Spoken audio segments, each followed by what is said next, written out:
And we are live. Welcome, everyone. Got going a little late today, but that's fine.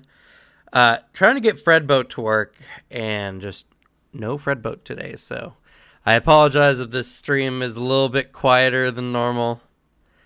I should get like Monster Cat or something Is because that I another bot? no Monster Cat's like the Twitch service Oh, music provider. Um, where you can play a bunch of, like Twitch verified music and all that kind of stuff. It's all good. We'll figure it out. But welcome, one and all.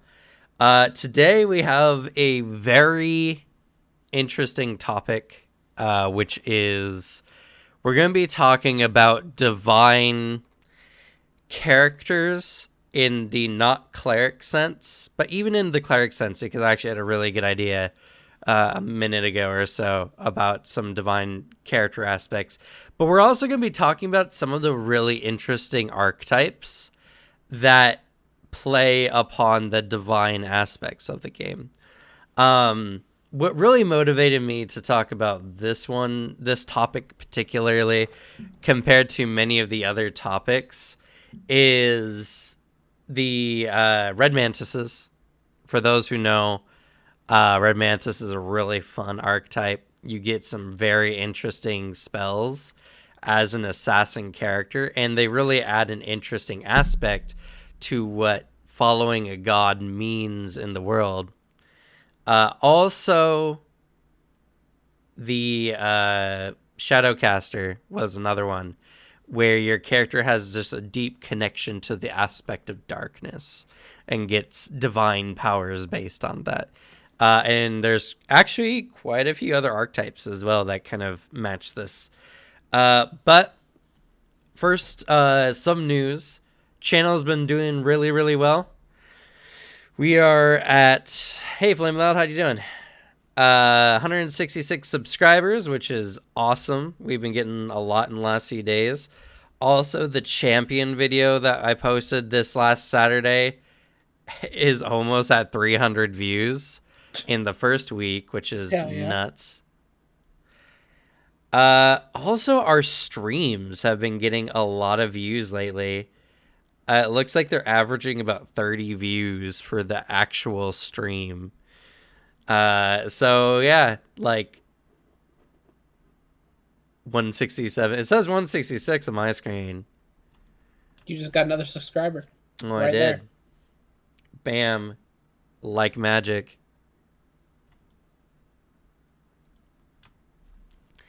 Uh, and champion video got an review actually. Oh, that was you, Alex. Yeah, Yeah, you're checking the video out. Yeah, I was checking it. yeah. Well, I have some stuff to talk about that. But first, other news. Investigator is coming out this Saturday, and I'm starting to get ahead. I have Saturday's video pretty much done. Just gotta do some more things. Uh, and then I'll be working on another video later today. And if I get that video done by Friday at some point before my weekend starts, I might have a video on Wednesday. So if I do, we'll have Alchemist on Wednesday. And if not, Oh hell, yeah, then Alchemist! I can finally understand how that class works. yeah. That class is a lot of fun. But I've been I'm told. super excited for Investigator because Investigator is my favorite class. And it's such a strange thing too because I don't like a lot of Investigator feats, but I absolutely love everything else that Investigator comes with. Yeah, the core stuff is very strong. Like it's very cool. Like they did a very good job, like those designers for Investigator. Though, I mean, all the class designs are actually really solid. I will say.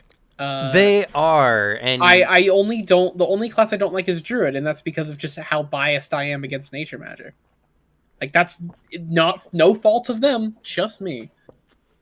Which is a great thing to say about a game, honestly. If your only issues with like a class design is your own bias, it's honestly pretty good. Champion is best realized class IMO. And thanks, Matt. I really appreciate that. It's the output's only increasing because I'm getting more proficient. So I wouldn't worry too much about the burnout end of things. It's mostly just I have a really good formula now, and so it's coming out. I've promised myself not to burn out doing my videos, which is why there's only been one a week, even though it's been really tempting to do more because my videos have been doing really well. Uh, my Oracle video is now almost at 600 views, which is really good. And Druid has even almost gotten to 400. It's been really slow, but it's really good. And the meta feats in Investigator, I do touch on a bit in the video. And maybe I'll do a table talk about like investigators at some point in the future because I do really like their feats. One of the interesting thing about their feats is that the game assists your character with being much smarter than you as a person would probably be. Important, honestly. It is important because, like, if you want to play a super intelligent character, like, this is fantasy, this is role play, this is what we're here for, you know? So having feats that allow you to be able to do things that you wouldn't be able to do mentally are important, but there's this disconnect because it's just like you as a player might say something really dumb or do something really dumb, but your character like somehow makes it work because of how smart they are. It's kind of where tabletop and reality crash, Yeah. and it's I don't know. I like the feats for investigator. They're not my favorite, but that's because I'm personally like a pretty intuitive person. But for other See, people, I think they're good. like for me, I'm very dumb. So I do appreciate when things are like, the game will be smart for you. I mean, it's the same shit in our Monday Anima. Like, thank goodness I can just roll tactics and not have to actually draw battle plans. Like, that shit's impossible. It's I true. don't know how to do that. Yeah, and it works out a lot. And Yep, yeah, you have fun with it too, I right? do. It's super fun, and I'm happy that I don't have to worry about like actually be like, all right, now time to study hundreds of years of military history so I can truly play Sebastian. I'm not gonna do Right. that. I have other shit I gotta do. And that's why it's really important, you know, it's important to have those kind of aspects in a game, but it can be frustrating, especially if your DM has to think for you to make it work. And that's, I think, where a lot of DMs struggle with the investigator is trying to make sure that you're capable of doing that, but it puts a lot more effort on their behalf. Yeah, When honestly, it doesn't have to be that intensive. Uh, you just have to take a step back from the game and just look at like the skeleton of what you're creating in the moment and be like, okay, so they can see like the backbone of what's going on here. So let me just give them important information in the scene that I think is relevant to the narrative, yeah. and you know that will get you on your way. Like the empiricism investigator has that's odd, where you just notice something is strange in a room, Oh yeah, that and one.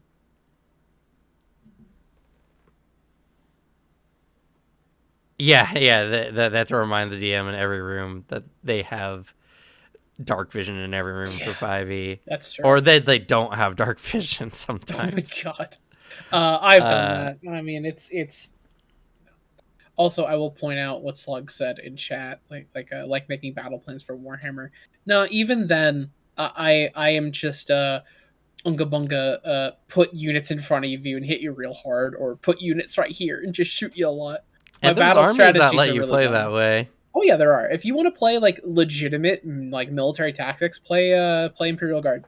You actually have to have like 5 lines, maneuver properly, or else you'll get killed because you're regular people. If you just want to study World War II battle tactics and do it, play Imperial Guard. But the thing with like that's odd, right? Is when you enter into a room and your player says, "Is anything strange in this room?"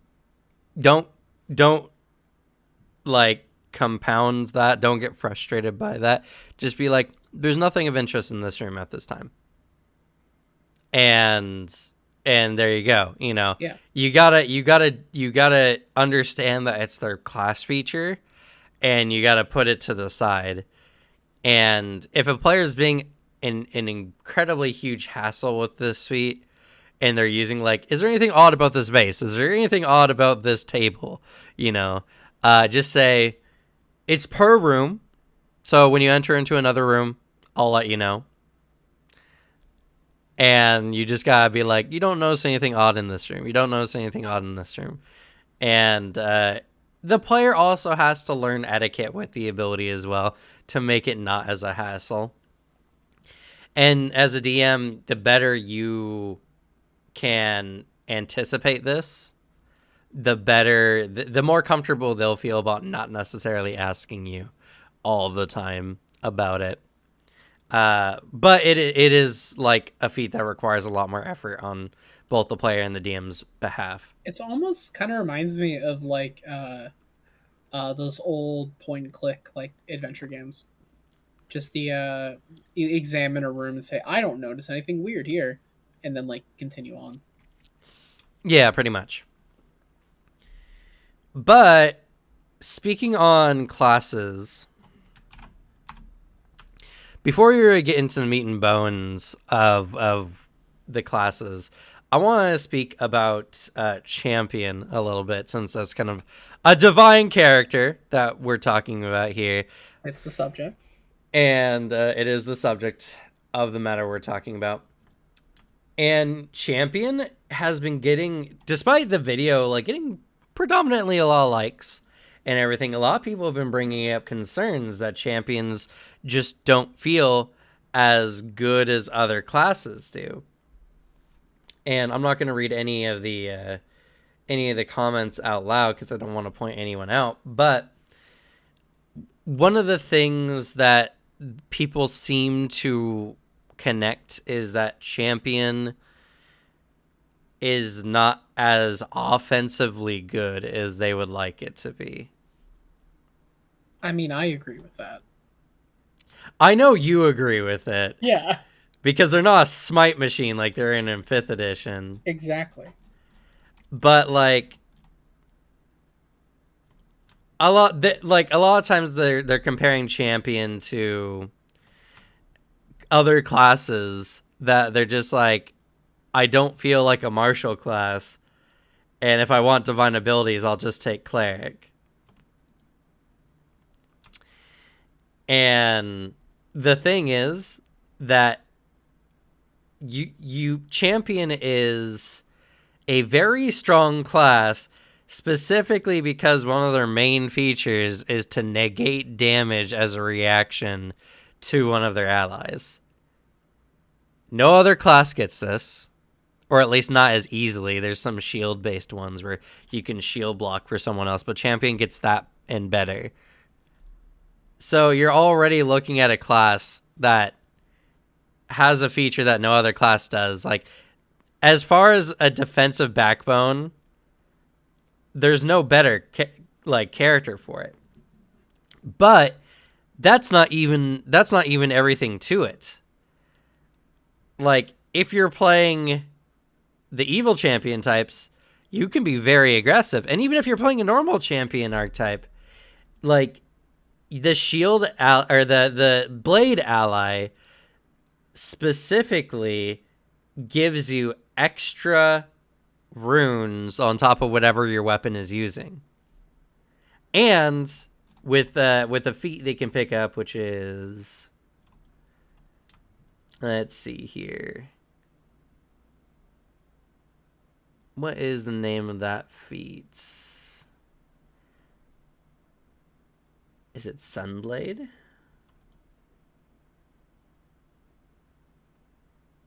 No, it's not Sunblade.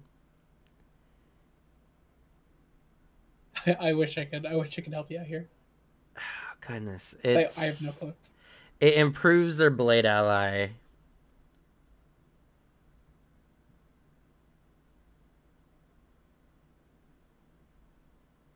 So, I mean, that is interesting. Actually, is if or evil champions, for y'all that know, just write it in the chat. They just get a lot more offensive abilities, like instead of going full Well, defensive. they're tenants, like the tyrant, for instance. If you strike the champion, the evil champion, the tyrant champion, you have to go prone, or you take mental damage. Oh, that's fun. I love that.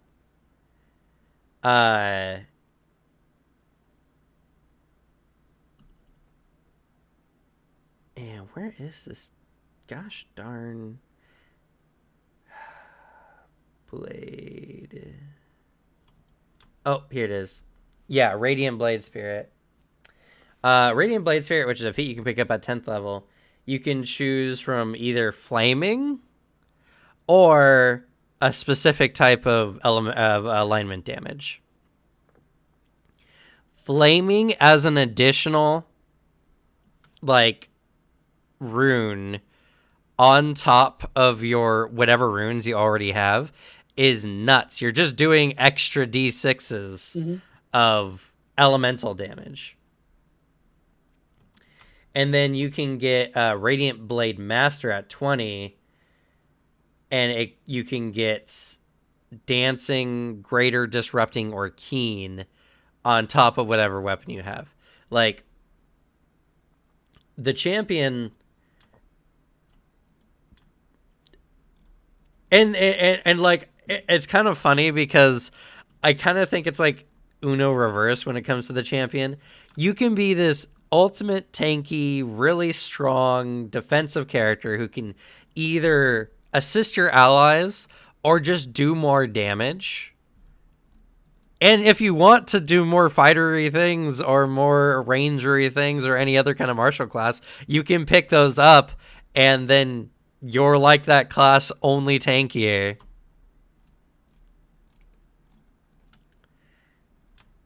Not only that, but like I said in the video, domain spells are really good, and being able to pick those up as a class real easy without taking like a dedication feat is really solid. Oh, yeah. I can see myself, like, if I were to play a champion, I would definitely like go down the fighter archetype or something like that. Like that, because that's what I want. I want to play like the high damage, high combat paladin over defensive. That's just because I don't really like defensive playstyles that much. Yeah, but like that's the thing is like there's also a class-based game, right? Yeah. So people are frustrated that the defensive archetype is too defensive. Yeah, if I wanted to play a fighter, I'll play a fighter. Yeah, it's like if you want to play a fighter, play a fighter, and if you want to, you know, I think people just really like the idea that the champion is like the crusader, you know, the one who can go and do damage and all that kind of stuff. Our champion in Suzanne's game is a mauler, which when they use a two-handed weapon, they can do all kinds of shove, trip, sweep maneuvers, all that other kind of stuff mixed in with what champion already is really good at.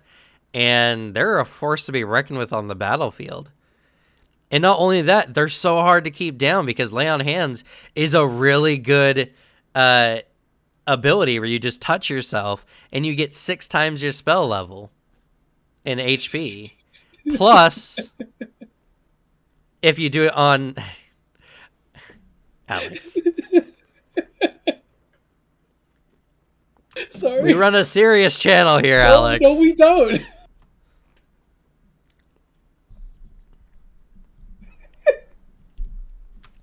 That's true. Yeah, you can even pick up Cleric and get Smite, so you can do actually a really good Smite damage. But Anyway, like, and not only that, but like, I believe lay on hands, you only give the benefit to your ally for the defense. Yeah, you get the AC bonus. Uh, yeah, if they're an ally, they get an AC bonus. Which even that is really good. Giving your ally Pretty a good. +2 AC. Yeah, it's amazing. Like, and if you want to be a more damage heavy champion, go barbarian. Actually, you get an AC penalty, but like you're already the champion, so you already have really good armor anyway. You Play just do the more damage per hit. Yeah, play the barbarian that does positive damage. There you go. And then you can even skill that or uh, skin that as like a zealot, you know? Like you just get so enraptured in uh your divine conquest that you just lose yourself to it a little bit. And you can pick up some really good barbarian feats that can make you an unstoppable juggernaut.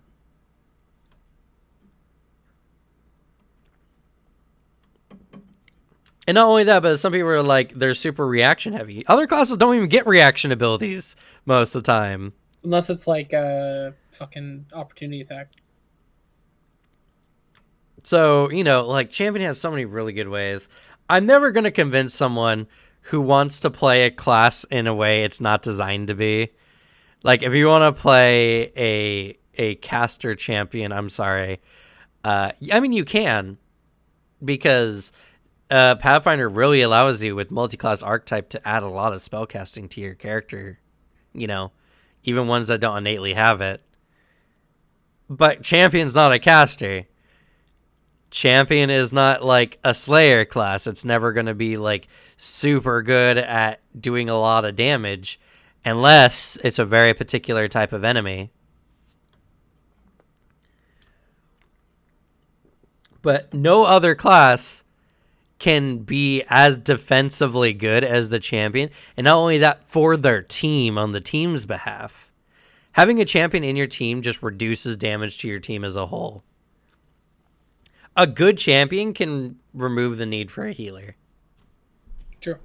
It's really nice when someone's like, "Oh yeah, I'm playing champion this game." It's like, "Oh, thank God." Everyone else is just like, oh, yes, I don't have to play cleric now. Exactly. But this goes into the next topic I wanted to talk about today before we get into the archetypes. Champions are a good example of what a divine caster or what a divine character can be that they're not necessarily a cleric. No one really thinks about this, right? There are divine lawyers in Pathfinder. Huh. Because if you're a cleric of Abadar, which is like the god of law and commerce and everything like that, you've dedicated yourself to upholding the laws that keep society going. And there are lots of characters in the game. There's actually in Chiliax too, they have evil like fiendish clerics who sign pacts with devils to make sure contracts are followed through to the letter at the cost of people's soul. And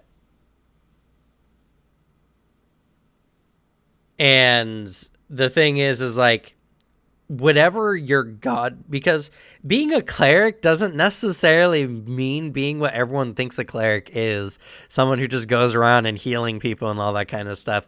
Gods have different domains, different aspects, and many of what we're going to talk about today are going to be characters with divine aspects that follow your non-standard kind of cleric kind of archetypes, Nice.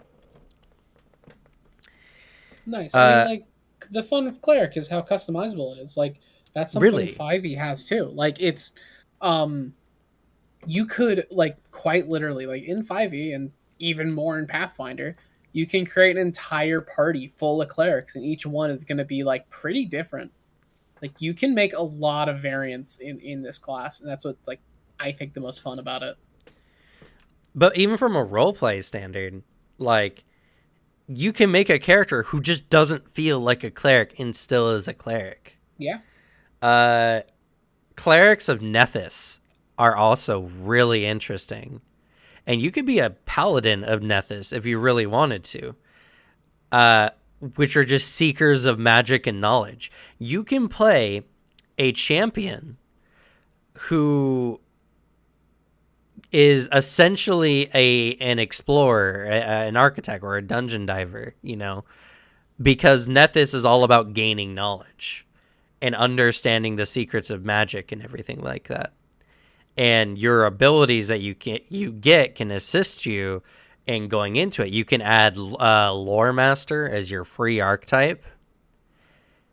And there you go. That's such a different, unique character archetype. Like, would anyone have even thought of doing an Explorer champion build and adding Lore Master to it to be super intelligent, Mm-hmm. Yeah, I Uh, mean, not really. You think champion, you're gonna go like big plate armor, like tanky, not a scholar. and this is the thing. Abadar is also permits lawful as long as it's anywhere on the spectrum of lawful. A tyrant champion of Abadar who enforces like the laws and upholding contracts and everything is permitted by Abadar. You can be the worst tax collector in history and be a follower of Abadar. Best part is there's a tax collector background. I'm pretty sure. There is. We in Suzanne's game we have a player who's playing a tax collecting Oh barbarian yeah, automaton, yeah. Suzanne was and he telling me just about that. loves taxes. That's pretty fun. I like the idea of a massive barbarian just explaining to you very enthusiastically just tax law. Sadly, your Abadarian paladin sadly an NPC. I mean, but that's still a really fun NPC to have, Oh yeah. So let's move this conversation one step to the next part here. Let's talk about the red mantises. Hell yeah. And Alex, you said you looked into red mantis a little I bit, right? remember what you said yesterday. Not yesterday, Mm. last week. I remember reading about their god and a bit about them and being like, I gotta look into this later. So I remember I saw, I think, a few of their stuff. I read through it when I was looking through Calden stuff a long while back. I'm quickly refreshing my memory. Well, think of like as we go through these, think of like some interesting character ideas because the whole point of this table talk, as well as many other table talks, is to create interesting, innovative character ideas that people can roleplay with. You know, uh, oh hey, it looks like Fredboat has come back. Ooh. Well, Hopefully, we right get some off the bat, music. by the way, I would like to promote to anybody to look up what the signature weapon of the Red Mantis are, with the Red Mantis Assassin, which is a sawtooth saber, and just give that a look. Because, good lord, that is definitely banned by a lot of just, wartime conventions. That's a war crime to use. Oh my god. For those who don't have access to the internet at the moment, or might be just listening in, a sawtooth saber is essentially a bladed weapon that has curved, serrated edges. It's a vicious weapon. It fucks you up when it slashes you to the point where, like, in real life, like, a serrated weapon is dangerous because it does so much damage to you when it hits you that even if you survive, you'll probably die. Yep, it's the same with any bladed weapon that is shaped more like a pyramid. Or not pyramid, like I guess that's probably way to put it. Like it's that 3D triangle point because it Right, just yeah. makes a wound that is unstitchable Well, what I'm saying, or Slug, really is someone who doesn't have access to like getting onto the internet at the moment. Like, maybe they're driving, you know. they might be driving or doing work or whatever. Like they can't just hop on and look. Uh, Also, it's a twin weapon, which is really interesting as well. Oh.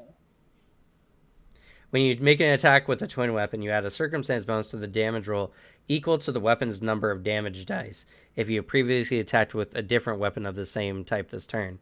So, essentially, you can have two twin weapons, and you do more damage as you alternate between attacking them. Ooh. And if you set up your runes right, you can make that really nasty.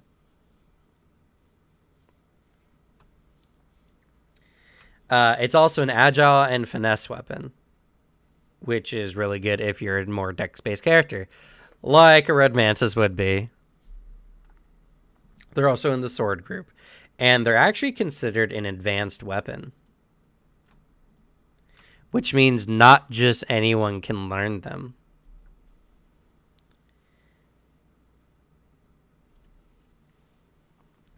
In fact, in order to be a Red Mantis, you have to have Sawtooth Sabers trained, which means you have to take the weapon proficiency feat and have access to martial weapons. Because that'll get you trained in one advanced weapon. You must be lawful evil, and you must be a member of the Red Mantis Assassins. There's also the access part where you have to be from a certain island. I never really super adhere to that because it's like, you could go there, right? Yeah. And learn, or someone could teach you the habits. They're not supposed to, but characters always break the rules. Yeah, So, and I mean, like it's a game for fun, you know. It's not like, oh, you want to do this archetype? No, make your entire character around it. You have this really cool backstory? Fuck you, get a better one. Like, that's not fun.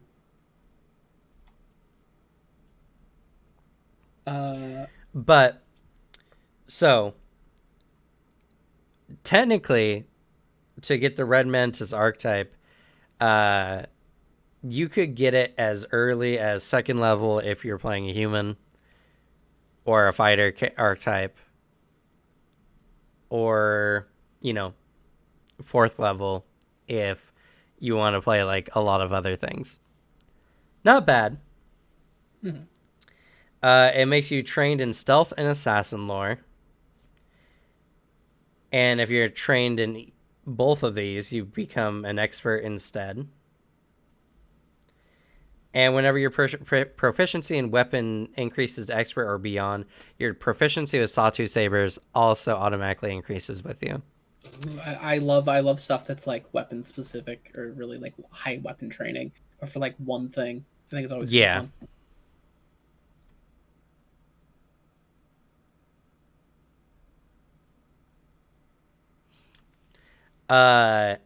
But what makes them interesting beyond the base archetype is their basic magic. Because what makes Red Mantis really good is they are a divine assassin. Like, literally. You need to be trained in a religion, but if you're going for this archetype, that's not a big ask. Mm-hmm. And this gives you the cast a spell activity, which is actually pretty big. Because I didn't realize this until much more recently, but cast a spell is actually a pretty rare ability that you either need to multi-class into other spellcasters or spellcaster-specific archetypes to do. Because without cast a spell, you can't use like magic like wands, staves, or scrolls. Oh Yeah, shit. unless you have trick magic item, Oh yeah, of course. which can bypass that. But still, this gives you access to, as whatever character you're playing, whatever assassin character you're playing, you just now can also use divine magic items.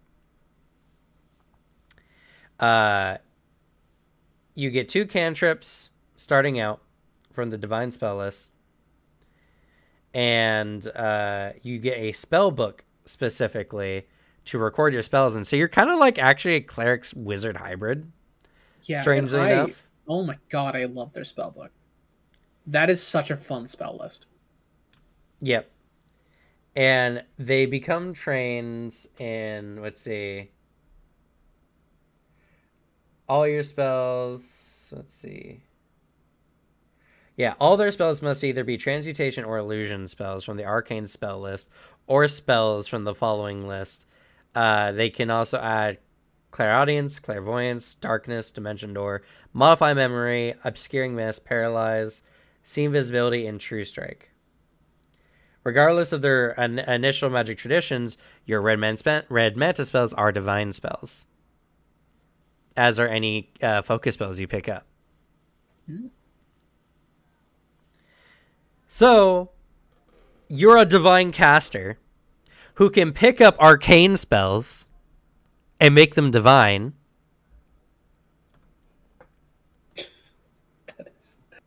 I gotta make a character around this.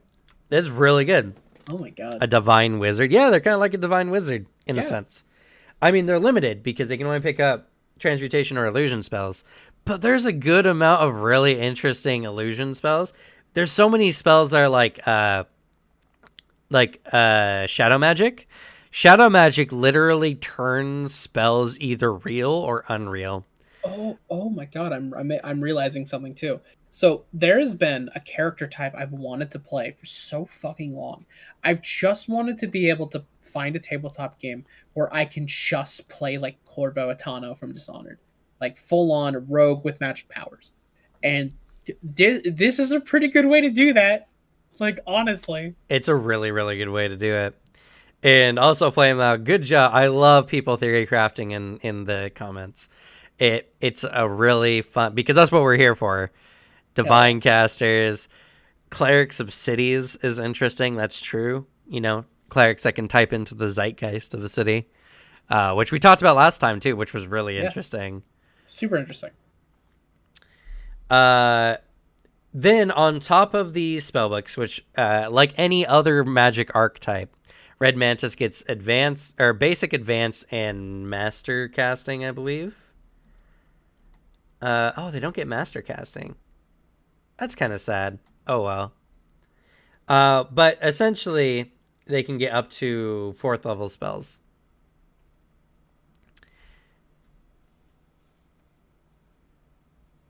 E has a lot of really good illusion spells. Oh my god, illusion spells are amazing. I absolutely love a lot of the shadow ones, especially. I love the fact that you can summon a shadow army. It's a 9th level spell. Okay. Or a 10th level like spell. That sounds like what's it called? I'm gonna probably. Oh my god, I love this when it happens and from these table talks. When after we're done with the stream, I usually open up my path builder and start building shit. I've done it a few times. Oh, is it not? Oh, Arcane can't do it. Then I guess it would be. Well, let's see. Maybe they can. It just has a different name. Nope. Gotta look in Occult.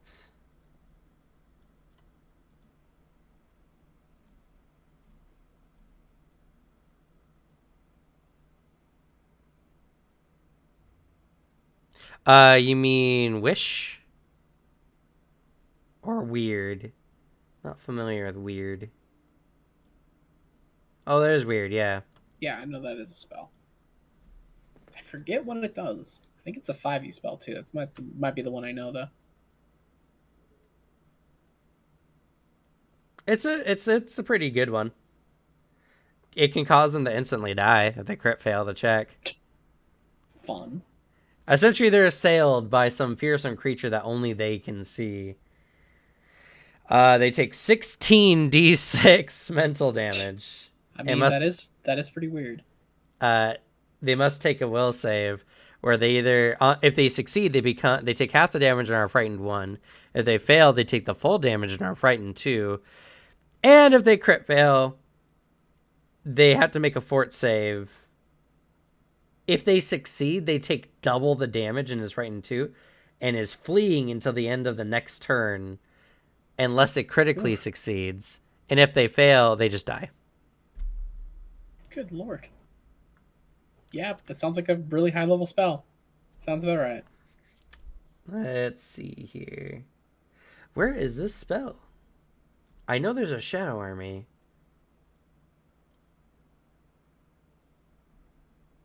What is it? Is it a 10th level spell?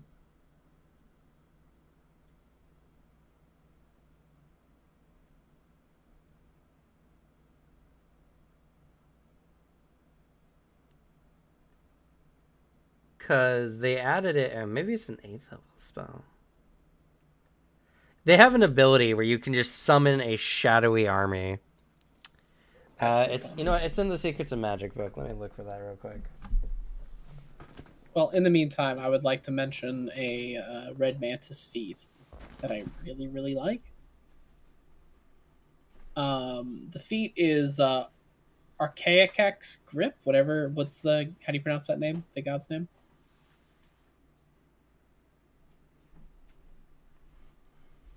Well, regardless, it's Akachek. Akachek, thank you. The feat is it's a level 8 feat, but it's you sense if a creature you have slain in the last year has been restored to life.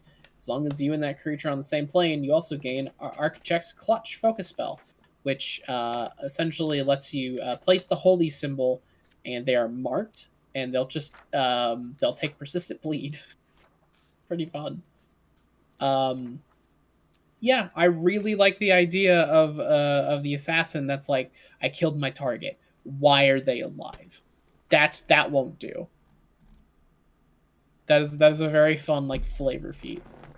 Also, the fact that most of these feats to get them you need written just permission from the Blood Mistress to even have, or otherwise you could be deemed a traitor and be tossed out and hunted by your allies.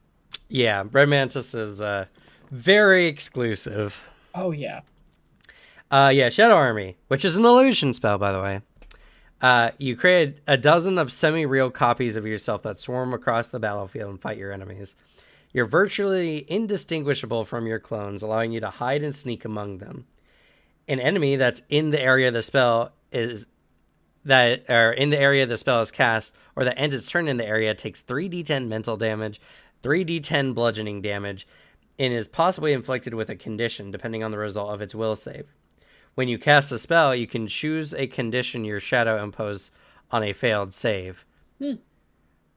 So anytime you cast a spell to enemies within this area, they can impose Clumsy 2, Enfeebled 2, Flat-footed, or Slowed, as the army jumps and gangs up on the individual. And what level did you say this was? Level 10. Okay. Yeah, makes sense. Yeah.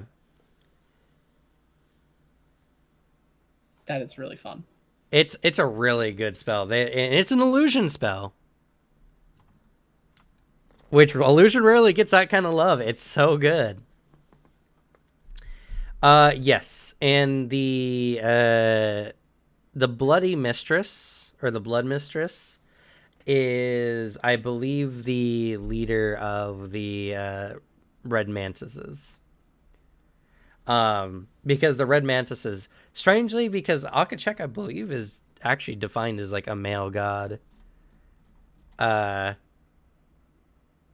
think I remember that, them being referred to as male. Yeah, he is male. Yeah. But mantises, for those who don't know, are a species where the female eats the head of the male situation. Not always, but sometimes happens. Yeah. So the Red Mantises are typically always led by a female. The current leader of the Blood Mantises she's really interesting. Because she's a very forward assassin, which has been unusual in Blood Mantis history. Hmm. And she'll make public declarations of her assassination targets Oh shit! and then assassinate them What a fucking to power move. show that the Red Mantis is mean business. That's really fun. I love that.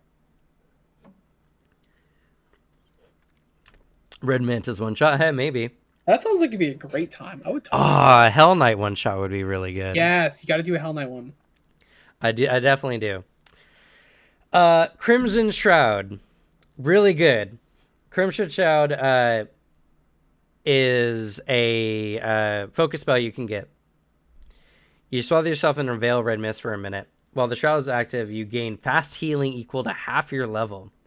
And when you can interact with this shroud, swirling it around you to get a +1 circumstance bonus to AC until the beginning of your next turn. Oh, it's not even a focus spell. My bad. Finally, if you die with the shroud on, you can choose to have your entire body vanish into red mist, leaving behind only your gear, which makes red mantises really hard to target and identify, because when they die, they just disappear, leaving no evidence besides their gear. And honestly, their gear would just be like a weapon, and you're like, ah, shit, Red Mantis, that ain't good. And then yeah, Akachek script was the one you were mentioning, I really where like a creature is restored to life. You can just cause them to start bleeding, because that's one of the things. That's one of the reasons why red mantises are hired, because resurrection magics are so common. The red mantis are hired to kill people in a way that they become either impossible to be resurrected, or if they do, that target is marked and then they go and hunt them out again. The best part about this is it's not even just like you can only use this focus against that thing. You just get the focus spell, and you can tell if something you killed previously has been restored. They're like two separate little additions for you. And this focus spell is really cool. This is a great one. Like, if you know, they make their save. If they succeed, they are marked for 1 minute. The first time per round, they gain persistent bleed damage. They immediately take that amount of slashing damage as the Mantis Claw grows off the symbol and rake them. If they fail, it's the same as a success, but it's on an unlimited duration. And a crit fail, the DC on the target's flat check and remove persistent bleed increases to 20. But 15 if they get like assistance, like medical attention. But yeah, you just get a really cool focus spell. They get a few. They also can get the Mantis form focus spell. Oh yeah. Someone just turned you to a big mantis. Yes. You become a mantis. And insect form is normally a level 3 spell. And I don't think you shrink per se. I think you just become a giant mantis. Yep, you just become a giant mantis. So. Just your really cool like assassin ability. You just turn into a little mantis and start like climbing on people. Well, I mean, you could use it to like sneak up on people in that form. You could. Though, like, of insects to turn into to do infiltration, a mantis is a pretty obvious one. I know when I see a mantis, because those shit, like, I've never had a situation where I've seen like a praying mantis and not been caught off guard and like momentarily freaked out. Like they just those fuckers just like appear and they always look so threatening.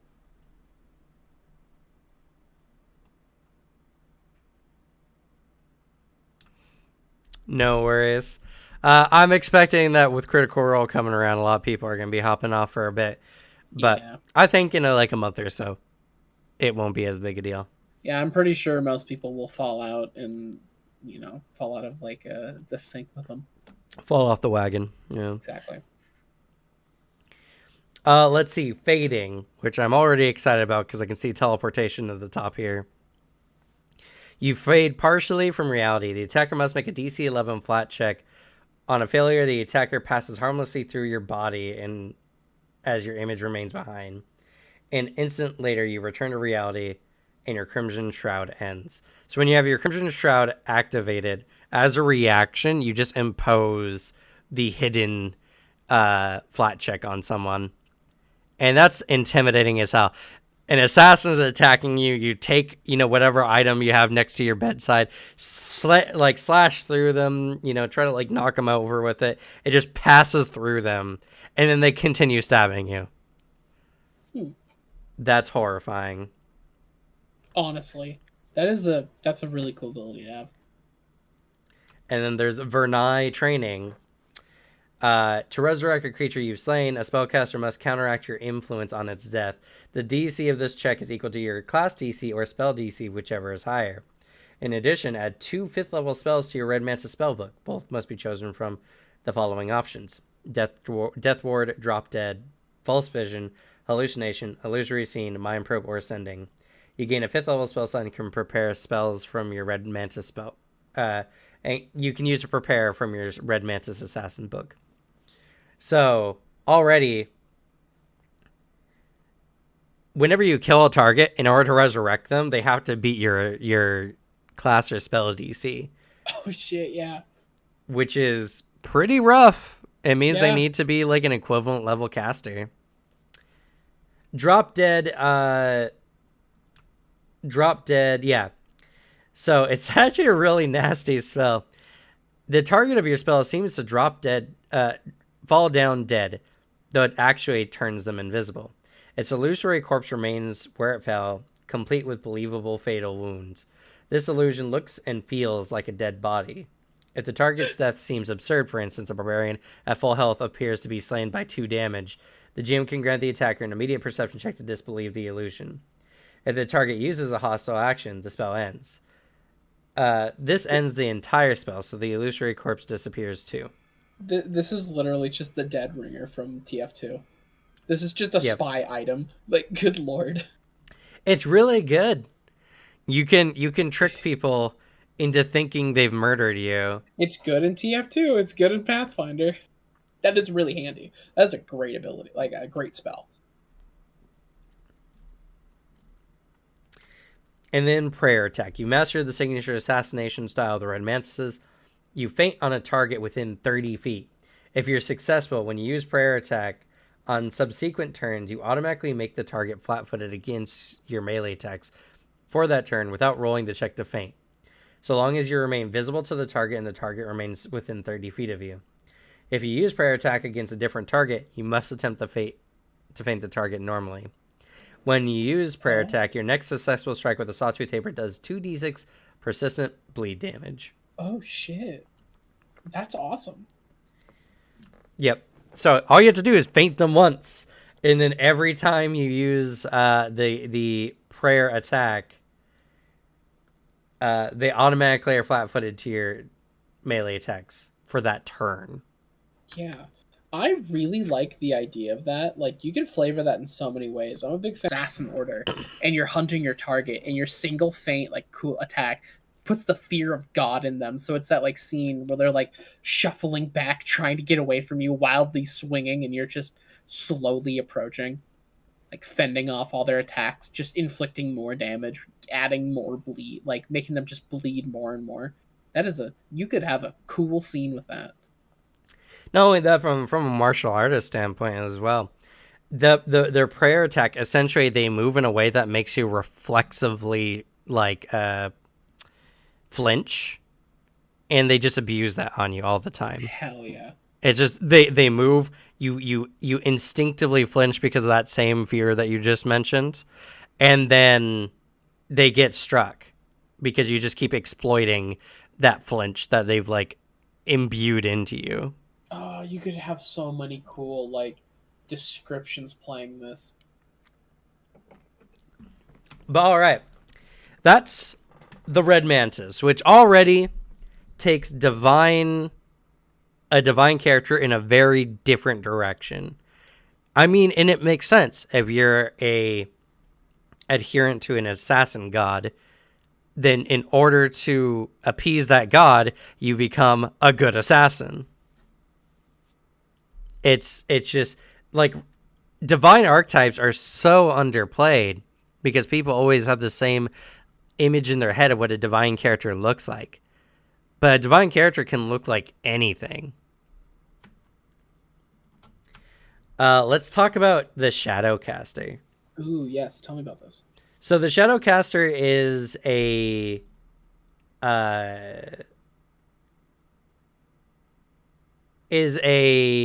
archetype that requires you to be a spellcaster. And here's the initial part of it. You sacrifice a piece of your spirit, allowing the powers of shadow into your being and to begin to change the very nature of your magic. You can no longer cast spells that have the light trait.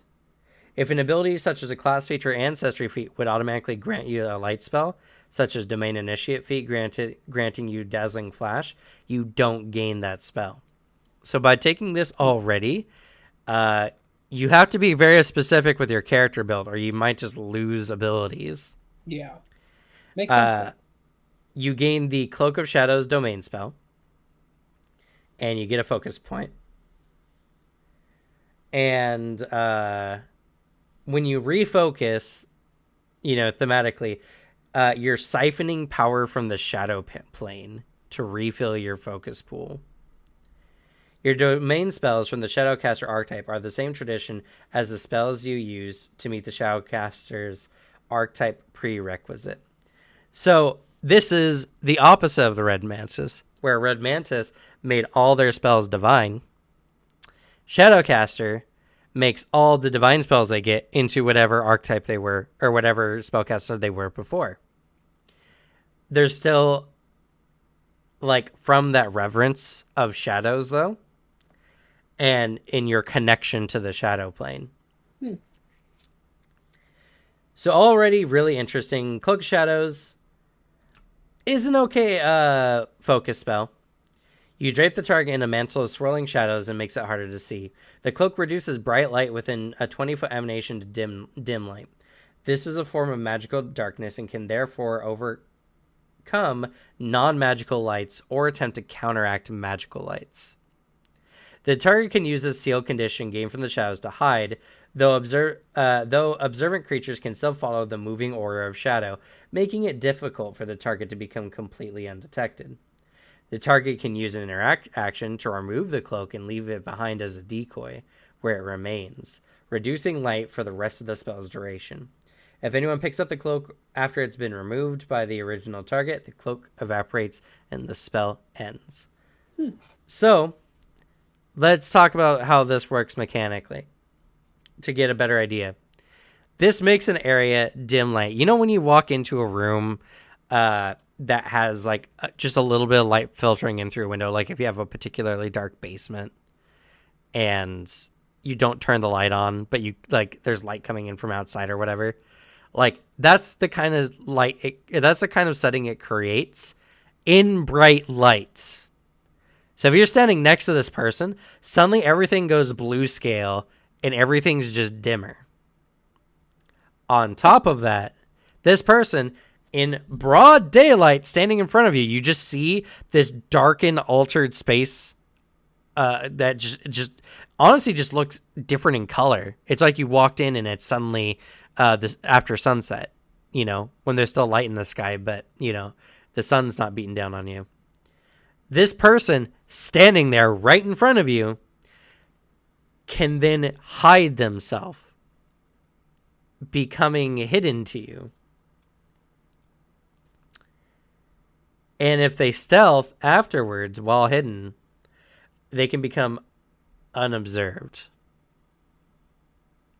So in this dark space in front of you, they can just disappear. And they can take the cloak off and leave it behind for a character that does for a character that's just hidden, which when you're hidden, they know where you are, but they can't target you with abilities. When you leave the cloak behind, they know only where the cloak is. And if they do a seek action to reveal it, they'll only see a dark cloak floating there. It's a really good spell that Yeah. has a lot of flashy like narrative you can disguise around I it. mean, already just giving yourself the hidden like thing effect is pretty helpful. And the fact that there's like actually more to it, like you can leave behind to make a distraction. That's handy. That when that comes up, that's going to be helpful.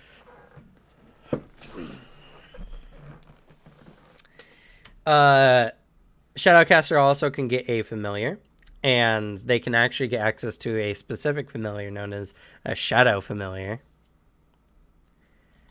which is really good. The let's see here. Look up shadow familiar real quick.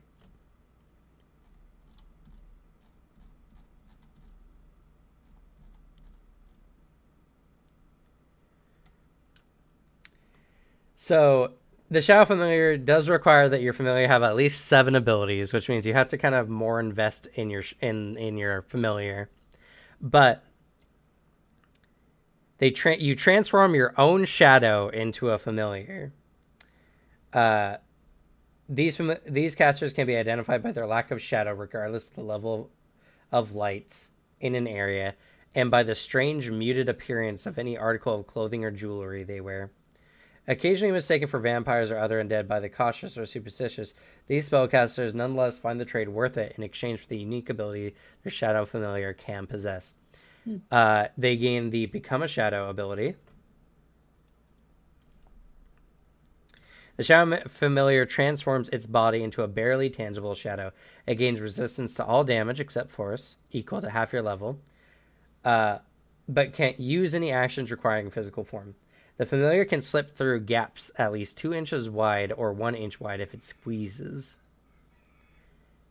And it can use this action again to transform to its normal form. It also gets dark vision, manual dexterity, master's form, so it can look like you, resistance to cold and negative, shadow step,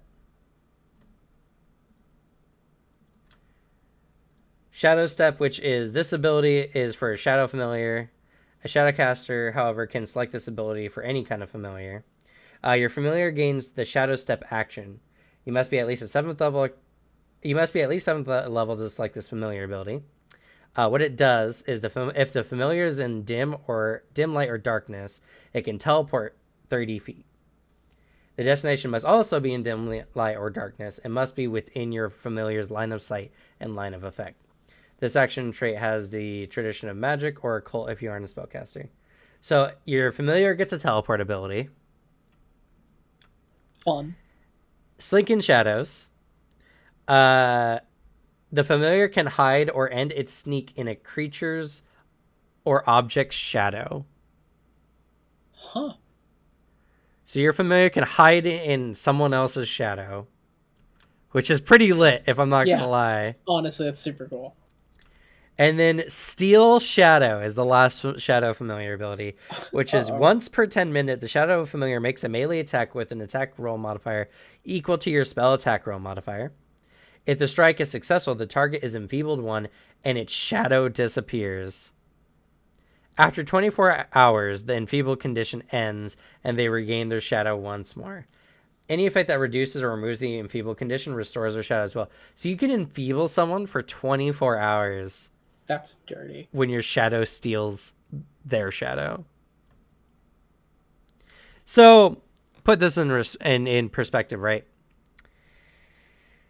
Your shadow can look like you, open doors, teleport in darkness, squeeze through small cracks up to an inch wide, can just become super resistant to almost all damage, can teleport, hide in people's shadows, and then steal them. That is a great familiar. That is a phenomenal familiar ability.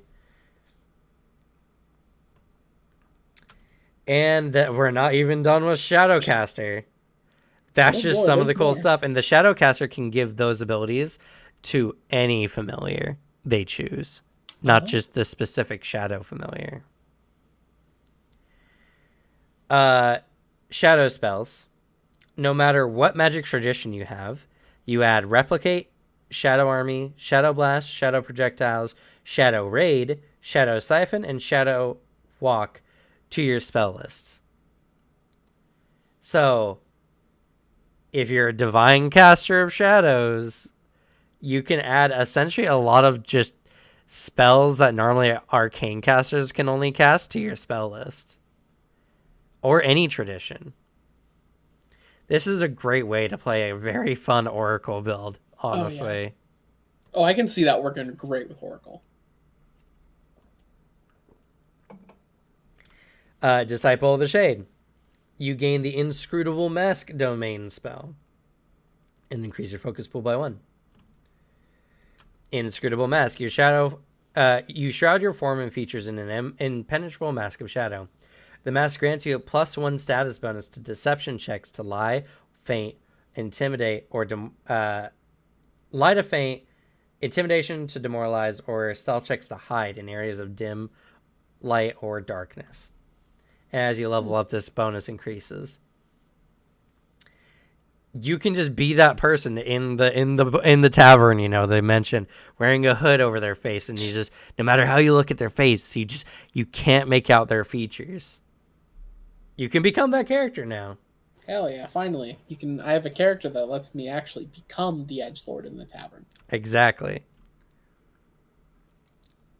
Still, using that to help you feint is actually really good. That mixed with Swashbuckler would be a lot of fun. They get Enhanced Familiar, which is, pretty good considering that they get a special familiar type. Shadow spell. Oh, this is a great meta magic. You attach a piece of your shadow to his spell to cloud the senses and cause mischief.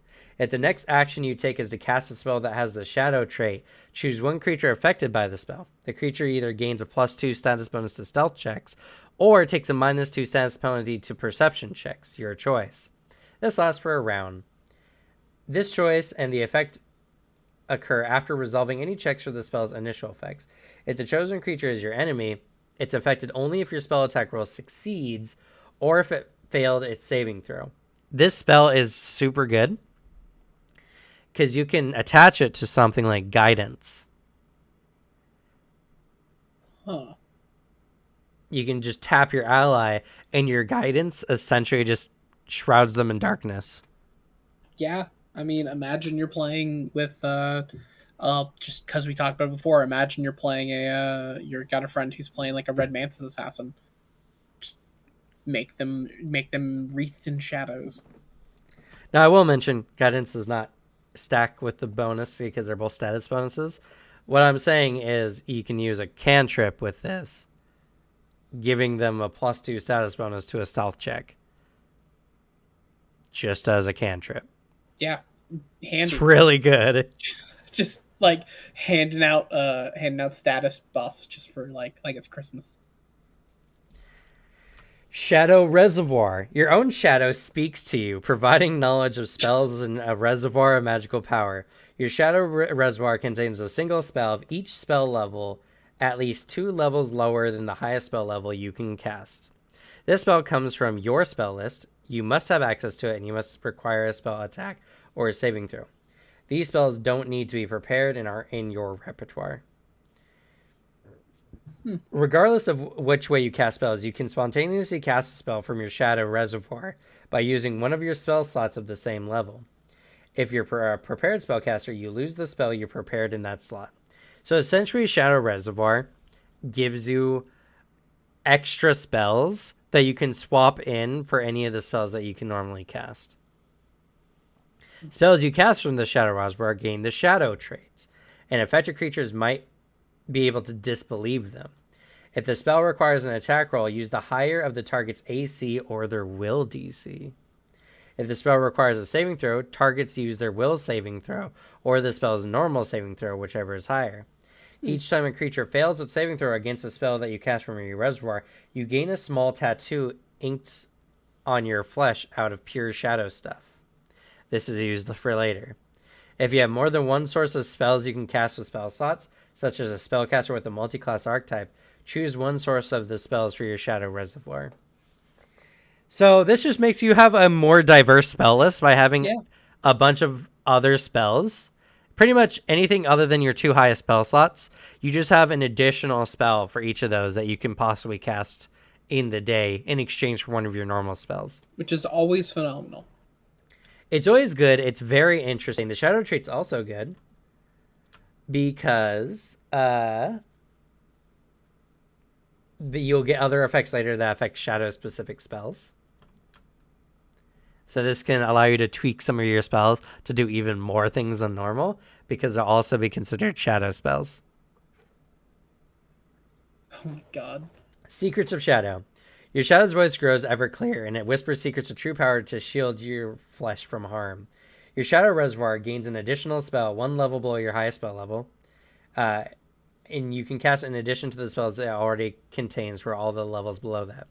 In addition, the tattoo generated by casting shadow spells protects your body from harmful energies. You gain negative resistance equal to the highest level of spell you can cast from your spell slots. And if you have negative healing, you gain this to positive damage. So already, just by using your spells, you just gain resistance to a type of damage. And it makes it better. And then Shadow Magic. You gain the ability to fuse and play with shadows by using focus spells specific to Shadow Dancers. You learn the Shadow Dancers focus spells of your choice of Dance of Darkness or Shadow Jump, which is, I think Dance of Darkness gives you... you dance striding up to half your speed. At either the start or end of your stride, you create an area of magical darkness in a 10-foot burst centered on your location. This area is filled with magical darkness that works the same as the darkness spell. When you create this darkness, attempt a performance check with the standard DC for your level to determine the duration of the effect. If you succeed the check, it lasts for 2 true rounds, and if you crit succeed, it lasts for a minute. And even if you fail, it lasts for 1 round. So being able to create darkness, just straight darkness in anywhere, super good. Yeah. Shadow Jump lets you teleport. It's a pretty easy one to understand. And if you don't have a focus pool, you gain a focus point. Pretty easy. Let's see. Additional Shadow Magic. Choose an addition. You get the other Shadow Dancer's spell if you don't have it already. Shadow Illusion. With Artful Eye, you shape shadows into illusory forms. You gain the Shadow Illusion focus spell, which is you create a shadowy illusion of a creature or stationary object, but the illusion can only exist in areas of dim light or darkness. The spell ends if the illusion is ever outside of this area. If the illusion is an object, it must fit within a 20-foot burst, and the creature can be of any size up to gargantuan, filling a 20-foot by 20-foot space. The object or creature appears to animate naturally. It even generates the appropriate sounds and smells, and feels believable to the touch, though its coloring is always muted. If the illusion is a creature, it acts as the illusory creature spell of the same level, except it deals 2d8 plus your spellcaster ability modifier and damage instead of its normal damage. Good lord. Just imagine you're walking through a haunted-looking mansion, and suddenly a shadowy manticore walks around the corner. That's what this can do. Yeah. It's really good. All of these feats are like, hey, are you playing a spellcaster? You want more cool shit? Here you go. You want to be darkness themed? Here you go. Yeah. Unending Emptiness. You gain the Dark Light domain spell, which dark light shadow pours forth from your eyes, creating a field of darkness that prevents light from emanating from that area. Light doesn't enter the area. Any non-magical light source, such as torches or lanterns, don't emanate any light in this area, even if their light radius would normally extend beyond its darkness. This spell similarly suppresses magical light of the spell's level or lower, automatically without a counteract check. Light can't pass through, so creatures in that area can't see outside. Even creatures with dark vision, but not greater dark vision, can barely see in this area, treating any creatures in the area as concealed to them. Creatures with greater dark vision can see normally. Creatures who move into this field or start their turn in this field have some of the life sucked out of them, dealing 2d6 bludgeoning damage and 2d6 negative damage with a basic fort save. When you cast the spell, choose up to 4 allies in the area to spare from Darklight's effects. Until the spell ends, they're immune to damage from Darklight and can see through the Darklight. So you just create a big area of darkness that sucks the life out of everyone else, but your allies can see everything just normally and aren't affected by it. That's really good. Yeah, that's great. That is a great spell. And Shadow Power. You can focus the shadows into a powerful blast. You can cast Shadow Blast as an innate occult spell once per day. Its level is always one level lower than the level of your Shadow Dancer focus spells. In this case, that would be your Shadow Caster ones. And you become an occult expert in occult spell attack rolls and DCs. So, how this relates to like the divine spell casting, as we've mentioned already before. Your character is just attuned to darkness. You're getting domain spells because your character is so closely aligned to darkness that if you skin it in the way that your character just has an incredible reverence for darkness, it thematically all fits. And Shadow Dancer is a lot the same way. It's like the shadows are speaking to you. A witch that adheres to shadow magics is very interesting because their patron can be talking to them through their shadows for character narrative. Oh, man. Like, literally the only downside to this class is you're going to be saying the word shadow so fucking much. Just see how quickly it takes for, like, that word to lose all meaning. I was starting to do that when I was reading shadow, and I was like, is that how it's spelled?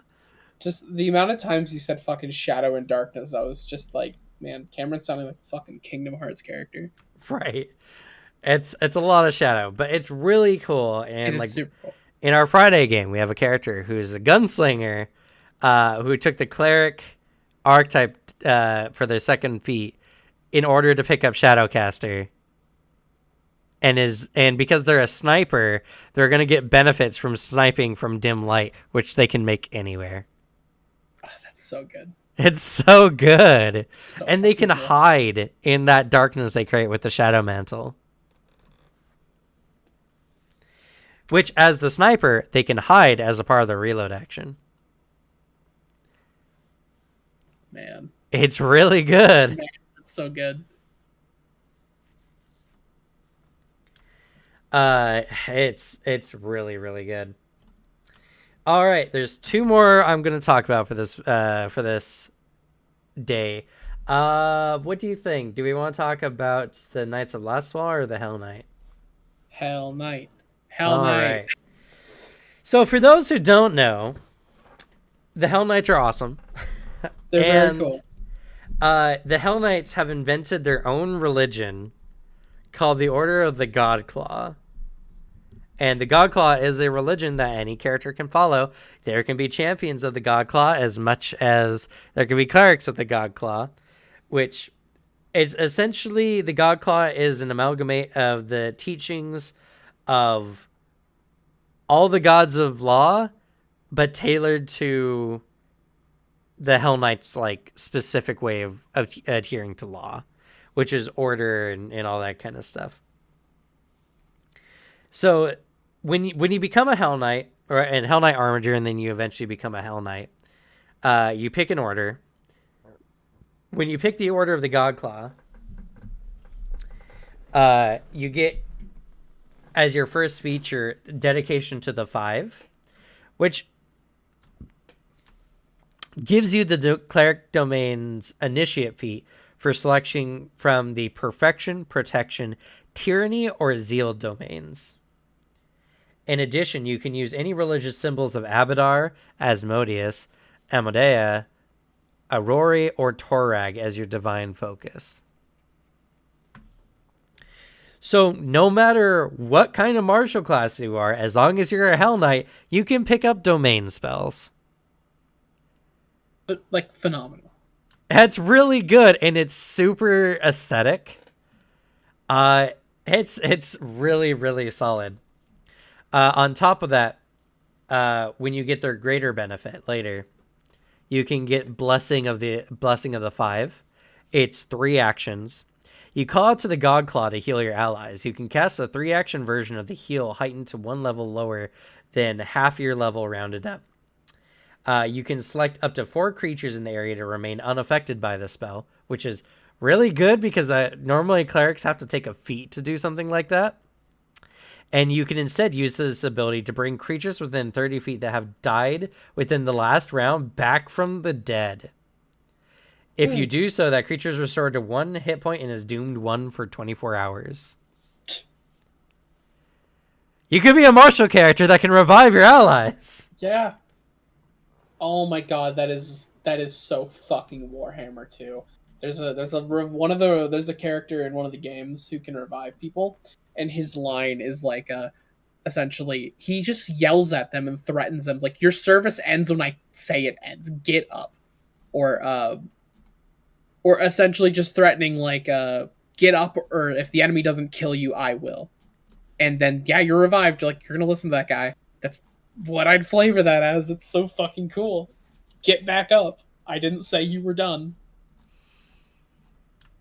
It just makes me love Hell Knight even more. Hell Knight's so fucking cool. I really want to run a Hell Knight game. I want to be in a Hell Knight game. Hell Knights get a lot of really fun stuff. They do. Let's see here. Do they get anything else? Any specific like order-based feats? I mean, nope. In the actual archetype, it's stuff like the Blade of Law, where you can the strike deals 2 extra weapon damage. Damage dice. The target of your strike is chaotic. Whether or not the target is chaotic, you can convert the physical damage into the attack into lawful damage. Yep. Which penetrates most offenses. Yep. Because very few creatures have law or have alignment-based resistances. Yeah. Yeah, the Hell Knight's really good, super aesthetic. They have a bunch of things that fight creatures of chaos.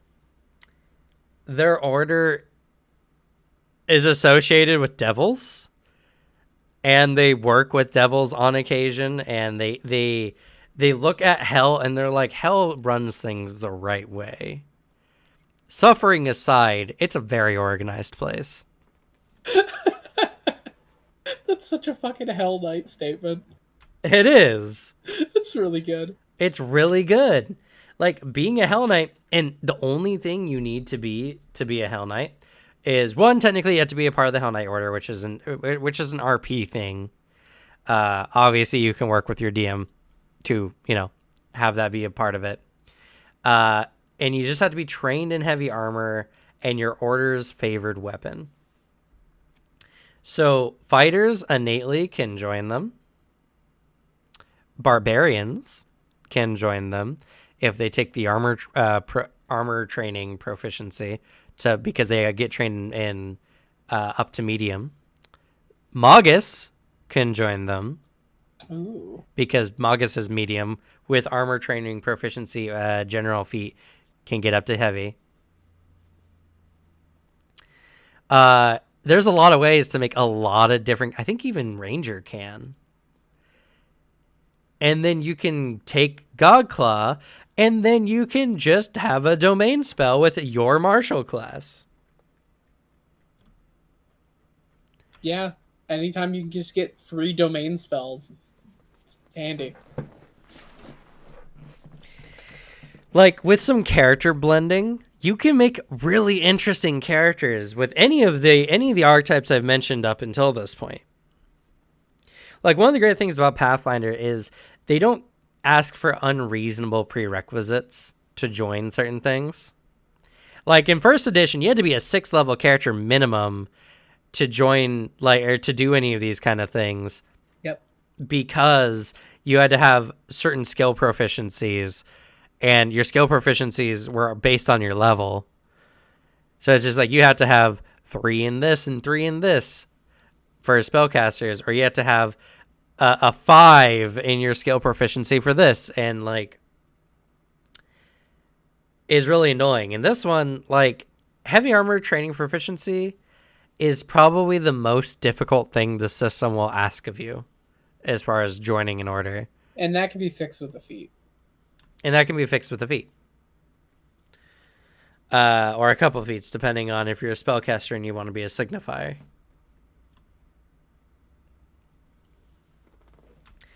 But, you know, like, as I said, with the Godclaw order, this is another religious type of character, or another divine follower that is just not your standard divine caster. And like I mentioned at the beginning, champion Hell Knights of the Godclaw are a thing.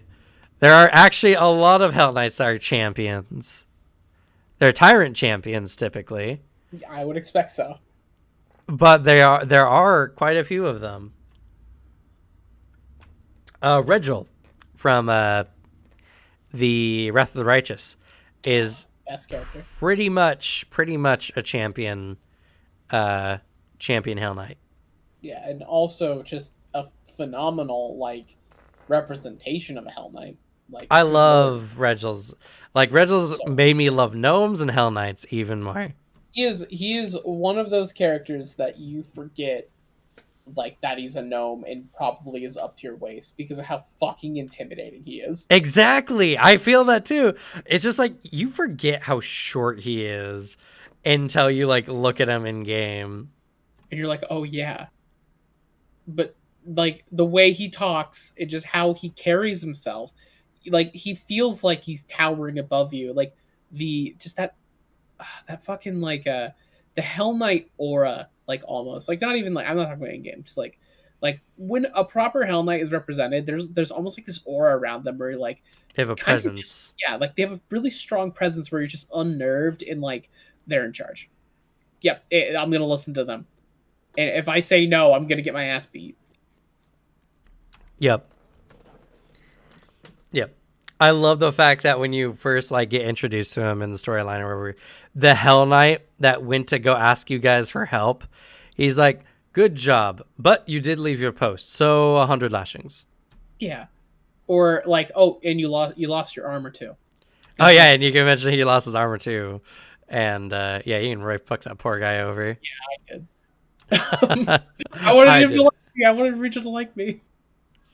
That's fair. Regil likes me because I picked the Archon, the law path. He's okay with me, but the only thing that hurt my reputation a little bit with him is that I told him that I don't care who you are, I'm in charge here. Ah, Yeah. Just like, oh no, I'll listen to you. I respect the Hell Knights. I am a Hell Knight, but I am in charge here. Like, I am the one with the power in this situation. yeah, But that's just the character I play in that game. that's fair. Yeah, it's very very interesting. Hell Knights are fantastic, but keeping on the theme for this video, or this video, I guess it will be a video technically. This podcast or whatever we call it, it is along the lines of just a different type of arcane or divine character, not arcane, that adheres to like a god's tenets, who is also not your standard divine caster or champion. Last one, which is the Knights Reclaimants, which is a variety of the Knights of Lastwall, the people who are fighting in the the Dreadlands, I think it's called. My brain is I farting on me right now. have to look. Uh, 'Cause we it's met one, yeah. You mean the Gravelands? Gravelands. That's what it is. And these are a lot closer aligned to your standard like champion kind of style characters. You don't have to do anything special in order to be a Knight Reclaimant. You just have to be a non-evil alignment and a member of Last Wall, of course. But they gain access to the Crimson Oath, which is a focus spell, where you brandish your weapon, shouting the final line of the Crimson Oath, and you unleash a blast of destructive energy. You must be wielding a melee weapon, and when you perform this spell's somatic component by swinging your weapon in a downward arc, you deal normal damage for your weapon, including all its appropriate bonuses, penalties, modifiers, and properties to each creature in the spell's area. They must each attempt a basic fortitude save. A creature that critically fails this save suffers an additional effect you would normally inflict with your weapon on a critical hit. If the creature that critically fails its save is immune to critical hits, it merely fails the save instead. You can convert all the physical damage from the spell into positive damage against undead in the area. So, what the Crimson Oath does, even not against undead, though against undead it's especially good, you attack in a 20-foot cone in front of you. And all your weapons properties, including your runes, say you have a wounding weapon, for instance, right? They're all wounded with the Crimson Oath. And it's just a basic fortitude save. And if you have critical specialization for your weapon and they crit fail the save, you also do whatever the critical specialization for your weapon does to all of them. Oh my god. That's That's really good for like fighting a zombie horde or something. It's really, really good. It's a really good spell. And not only that, but it's useful in so many different areas. Yeah. Let's see. They don't get a ton. Blade of the Crimson Oath is another one. You call upon the Crimson Oath to smite an undead, and then make a weapon or unarmed strike against an undead foe. When you strike, it does 2 extra weapon damage dice, and you convert all the physical damage from this attack into positive damage. That's not even a focus spell. They just, when you see an undead, you just fuck them. You just destroy them. Yeah. And dealing 2 extra weapon damage with some weapons and it all turns into positive damage, which no undead resists. Yeah. Like, all undead will die by your hands. That is nuts. it's really good. And the thing is like the Crimson Oath, lore-wise, is super interesting. Now, I won't say much for the character who like went in and got it. I have some things I think about for some of the Knights of Last Wall like lore characters, but that's not the video. This is not the chat for that. What I will say is they went in and for some reason they made a pact with some entity, some force, that anyone who joins the Knight Reclaimants and learns the Crimson Oath can invoke its power.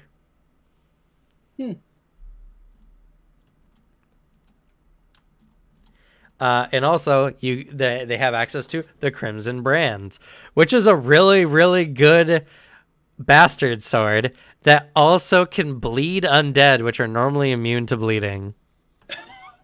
And they bleed positive damage, oftentimes triggering their positive weakness. Oh no. Gamble Japes has it in our game. Yeah, it's really good. It's really good. Anything that does bleed is really good. Anything that does bleed to undead is really good. Yeah. And that's the thing is like the Knight Reclaimants are like renegade champions in a way. Like, because there's the Knight Vigilance, which is the other order, essentially. There's also the Last Wall Sentry, but the Vigilant are essentially like their job is to go and protect the few remaining towns like Velamis inside of the Gravelands. They're the sentinels that protect what remains, and they push on any fallen keeps and anything like that. The Night Reclaimants just go around and just slay undead. And they use guerrilla warfare. They fight the Whispering Way cultists, all that other kind of stuff. And the Crimson Oath comes from some unknown force that gives this divine-like ability to do just positive damage against undead. And it's really interesting. And again, it takes that, what you think of a champion as the guardian and such, and now they're just going around being like a badass, fighting undead, like even by themselves out in the Gravelands. Oh yeah. It's like almost the vibe I get is very I'm remembering this because I was talking Game of Thrones earlier today with some people at the Warhammer store. It's almost like the Night Watch from Game of Thrones. Like, Yeah, I get true. that heavy vibe from this. Such the whole like last wall thing. It's very very cool. Yeah. And so that's kind of the thing with all of this is I think people assume any character who's like follows a god or whatever is the same kind of archetype of your standard cleric or your standard champion or anything like that. But today we just talked about so many different character class types, archetypes, everything that just don't fit that mold. These characters do a lot of different things. And like the whole point of what we do here at Bad Luck Gamer is to inspire players to make new characters, to inspire players to find inventive new ways to live out certain fantasies. And we want to make sure that we're being a creative force behind it as well. If anything, Alex is here just to be like, oh, I have a good character idea for that, really. That's my role. Alex is you guys. Alex is my proxy for chat. That is honestly what I try to do as well. Because like whenever Cameron will tell me like this is the topic, I usually am like, all right, I'm not really gonna look into this. Like, because I think a good podcast that like teaches things about things, a really important aspect is having a person there who's like also doesn't know. There needs to be an audience proxy, and also luckily I am not crazy well versed in like what everything can do and all the rules, and I'm just here for the cool characters. So like if you guys can do the same thing I do for a lot of these table talks and walk away with it's a character idea and immediately have some ideas, fucking cool. That's what matters here. Yeah. And also I like showing people that like you can play a class that you normally wouldn't go for and turn its aesthetic on its head and make it something that you would really, really like to do instead. Unless it's Druid. Pathfinder allows for many concepts. People are just used to going with what they perceive to be the most effective. It's like that rotation talk that happened a few years back. Rotation talk. Oh, yeah. What is the rotation talk? I'm not sure if we're talking about the same thing. And maybe Flamelon could expand on that. But Taking 20 used to play Pathfinder. And okay. when he said he was quitting a while back, one of the biggest complaints was that they felt like there was just an optimal way to play, and choosing not to go optimal was essentially choosing to play worse. I mean, if you're boring. Yeah, right. And it created a huge backlash And every other Pathfinder channel up at the time came up and be like, hey, don't listen to this guy. Play for fun. You don't have to be optimal. You No, can you do all shouldn't. kinds You of don't have things. You to. can invent fun things, you know. And then the guy got up and he's just like, no, we're not, you know. We're not boring. This just you know, and then he tried to defend himself and it just sounded so defensive. Yeah, There's exactly what not I'm there. talking about. I know Yeah. exactly what you're talking about too. Or no, that was Flinlow. But I mean, it's the thing of there's no competitive Pathfinder. Like, For real. as in the past month or so, have been getting into competitive Warhammer, like actually playing it like competitively and viably. That doesn't mean I'm not gonna show up to a table with just a really dumb army because of I like this thing. This thing's mine. Or just this is a really stupid combo I found. Like, that doesn't take away the fun of just playing a thing you like. Like, you don't have to play viably or with optimally. You don't have to. You can just Yeah. do something fun. Even if there was a competitive scene for it, that doesn't mean your table has to play that way. Yeah. That sounds like it's a DM who's really trying to power game their monsters somehow. And yeah, If in you actually have to do that. his second video, he was trying to make a case where one of the if you play a ranger and you pick or a ranger is fighter and every feat you pick, well, you have to pick this next feat, you have to pick this next feat because you picked this feat earlier and you have to make all these decisions. Well, I mean, Gloomhaven optimization is better because it's a very hard game to get through. Yes, yes. Tabletop games aren't like that. If your DM is playing like that, sure, I guess. But that's not why you should be playing tabletop in the first place. It's a strategy game, yes, but if you're just playing it for the strategy aspects of it, you're not playing the same game as us. We're here to tell cool stories, to have invoking narratives, and to walk away from sessions being like, oh my god, wasn't that moment cool? You know? Yeah, I mean, your sessions should end, even if it's a big combo with oh my god, that was so cool. That thing you did, or that thing that I did, that was awesome. That's the goal almost. I should also mention, it doesn't have to be every session that has to happen. Nope. But over the course of the campaign, creating moments like that. You can have shopping episodes. It happens. It happens a lot, especially in Pathfinder. Oh my god, it does.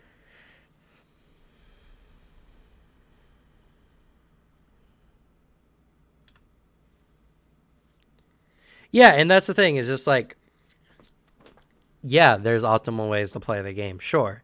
There's always going to be an optimal way. But unless it's like all the people who break 5th edition for fun all the time.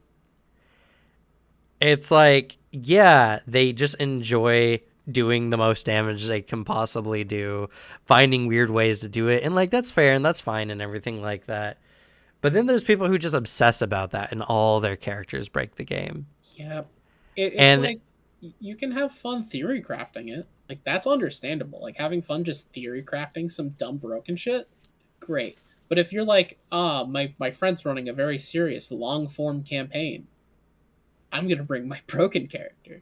I'm gonna break the game with my character because it's gonna be a long game, you know, and it's just the saying, there's a table for everyone. You know, there's a table for you out there if that's honestly all you really want to do with the game. But I think tabletop for Pathfinder, Dungeons and Dragons, and everything, the whole point of playing these games in the first place is to tell interesting stories. Even back in the Gygaxian days, it was just a bunch of guys who loved playing war games that wanted to role play with it. Yeah.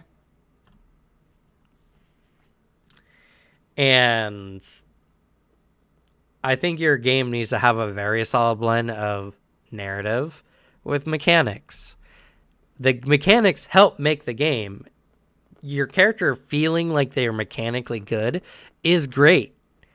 It should also blend in with your storytelling, though. It should also be something where what you do with your character. One of the reasons why I love Investigator is because they get a lot of good standard feats.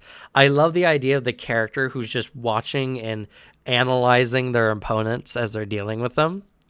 And even though I don't like a grand majority of the Investigator feats, it just lets me pick up archetype dedications from other classes. Yeah. And mix them in with Investigator, which I think is already good just as is without its feats. Yeah, add some extra flavor in there. I mean, that's why I also think that most tables should run the variant rule you do. Yeah, I agree. Free archetype, it's just great. It's a great rule. Well, free archetype in general is very good, and then the non-multi-class archetype free variant I think is even better because it forces you not to optimize. Yeah. I mean, you still can a little bit, but like not necessarily as much as if you could multi-class with it. And kind of looping all the way back down to what we began this conversation with, champion.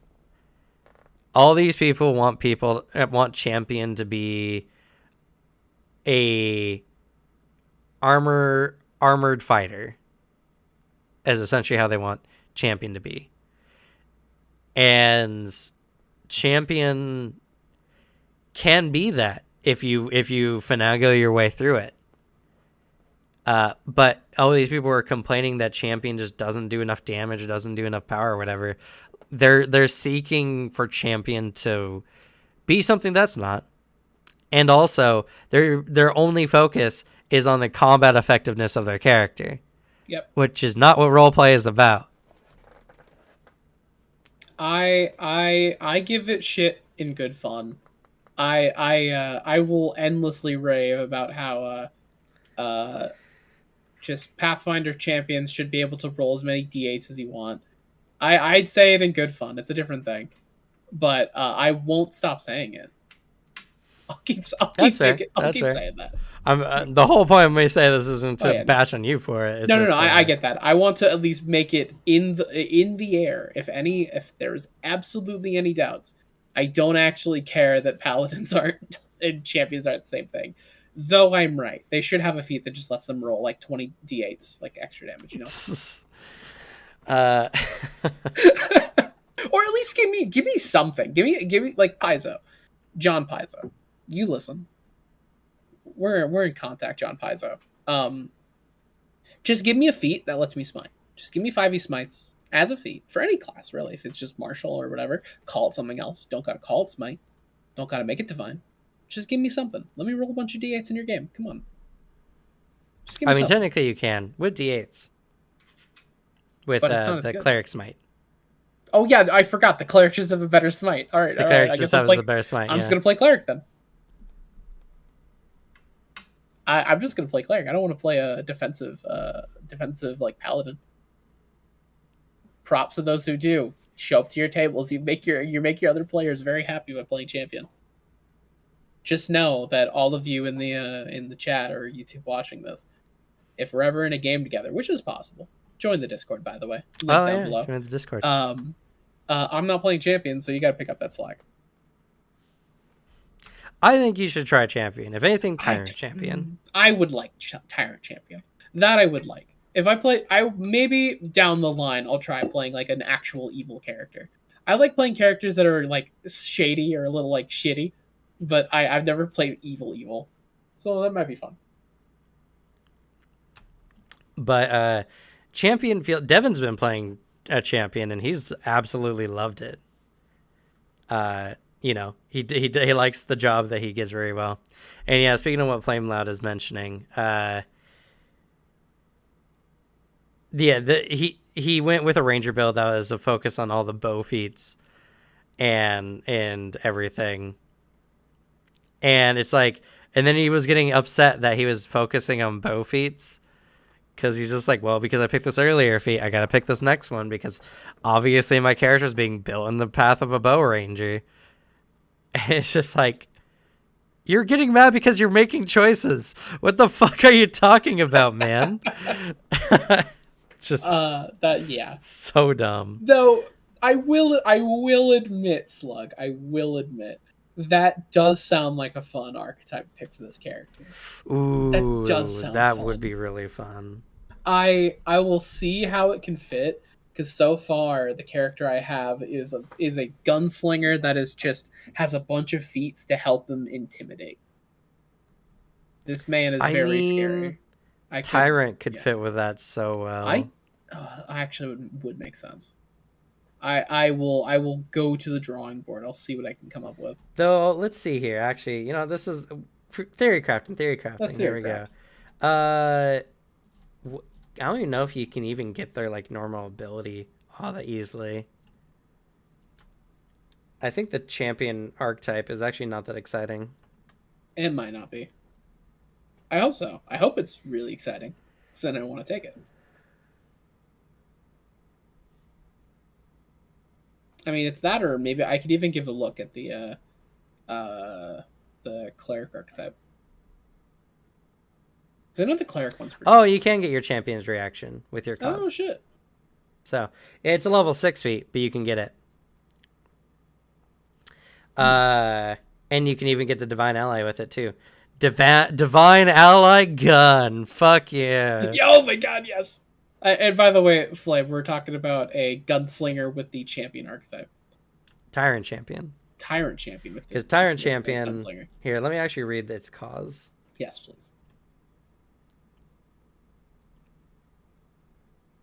Because you technically become bound by its cause in Anathema. But I think it would work for what you want to go for. I think of any evil alignment, lawful evil is always the one I would say works in games.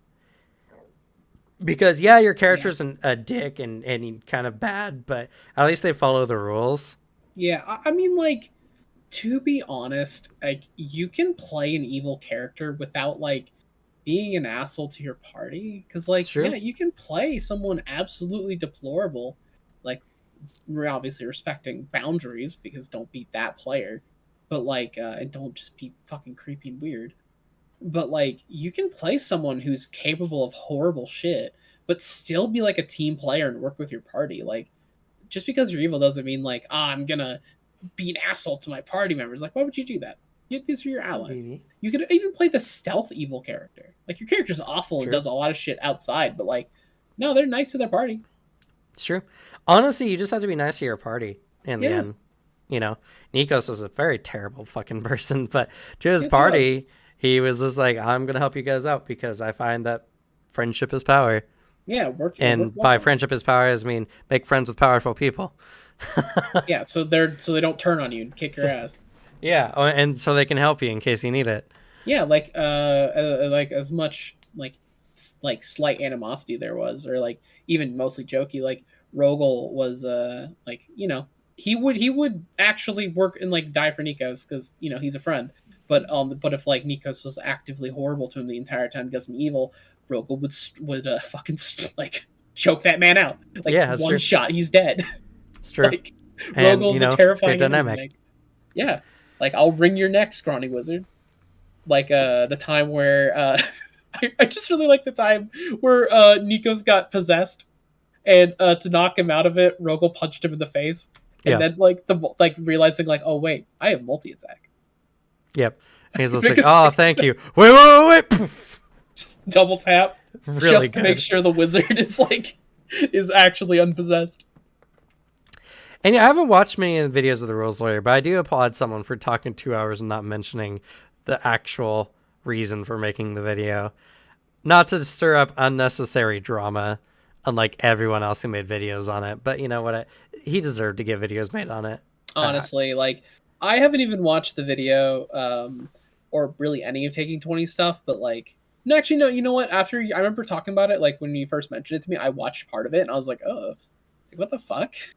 Because I was wondering if, like, I was like, oh, this sounds about right, but I wonder if he's exaggerating it all. Like, oh, no, he's not. Yep, that's actually what he's saying. And immediately was like, I've only been playing Pathfinder for like a year, and that's just wrong. But Lawful evil tyrant. Oh yeah. Tenets. Let no one who is lesser than you wield power over you or lead you. Easy enough, you know. Can be the scenario of you may be in charge, but I'll do what I see fits kind of situation. Oh yeah. Yeah. Mercilessly enforce established hierarchies of masters and servants. Topple or seize control of illegitimate hierarchies, such as democratic governments or the arrogant echelons of the celestial planes, and fill power vacuums by taking that power for yourself. I mean, that one, even as a DM, that's really rough. A It little. because this is like if you come into a democratic area, do you just have to go and topple it now because you're there? I think that one's got some wiggle room in a lot of places.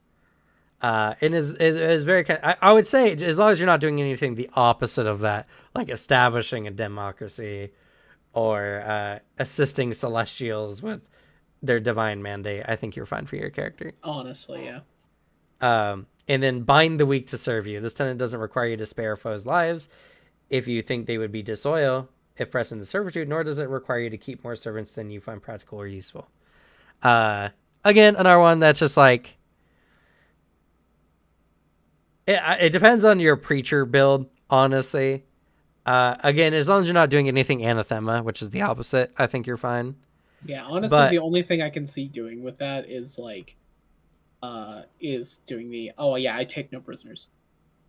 yeah, Like you cross me, you're dead. Like I'm not going to sit here and spare your life because, like I might spare your life today and you'll show up months later with a knife to my back. Like what? Like why would I do that? it's I'll true. nip the problem in the bud right here. But their champion's reaction, Iron Command. You put an impertinent foe who dared harm you in their proper place. You command your enemy to kneel before you in obedience. If they dare refuse, they must pay the price in pain and anguish. The foe must choose one of the following options. They must either kneel, dropping prone as a free action, or refuse and deal 1d6 mental and you deal 1d6 mental damage to it.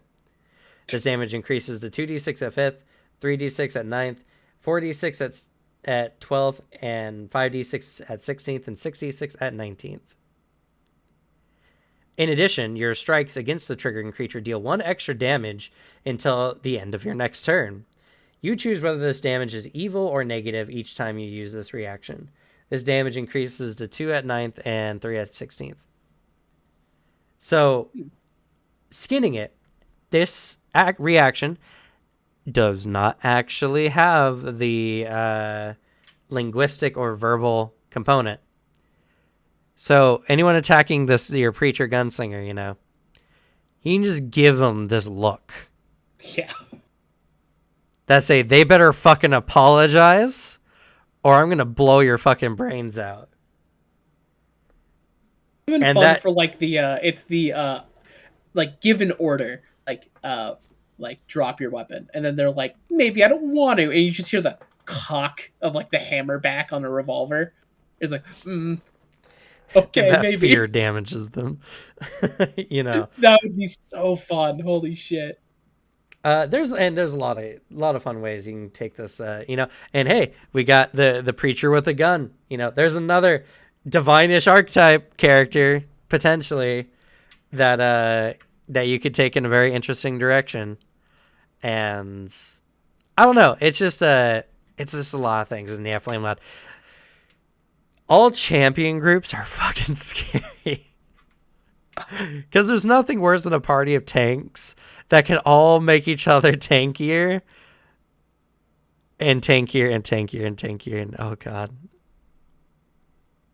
It's a nigh unkillable party if you have like 3 champions together. I can imagine. That sounds like like awful for the DM in like a good way. Like in a good way, yeah. yeah, it's like 3 champions. That's a great party dynamic, but you're also like, I can't hurt them. I can't fucking hurt them.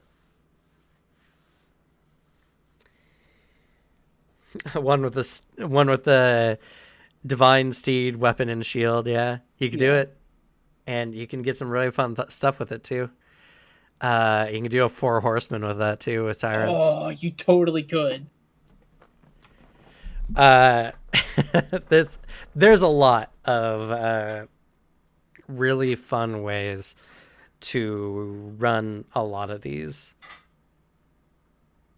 and